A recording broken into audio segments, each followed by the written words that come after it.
back in the spring of 2021, when we were still in the grip of COVID and I was so sick of working from my dining room, I just had to do something. I had to get out. I had to stop being afraid and believe in people again. And so I got in my car and I drove. I drove south to New Orleans, west to San Diego, north to Portland, east to Duluth.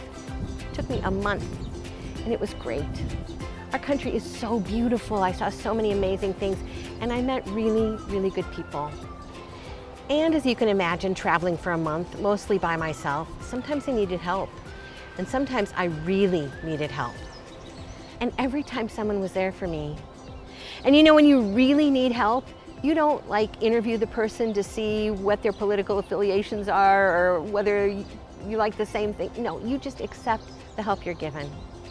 And at the end of the day, I would look back with gratitude, but I would also sometimes think, I don't know if I would be that person's best friend or not. I was very thankful they were my neighbor. Turns out I have neighbors all over the country, just as I have them here in Toledo. And we should all work on caring for each other. And we need each other. We need to be neighbors with each other. Now, the other thing that's true is that we don't always like our neighbors and we don't always live in safe, wonderful neighborhoods.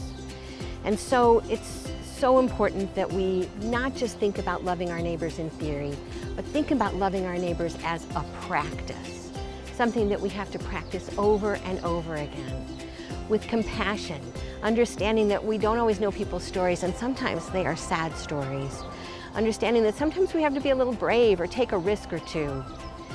We want the same thing. We want safe, productive neighborhoods that everyone can feel good about. And we all have to work on that together. So thank you. Thank you for all that you do to be a good neighbor.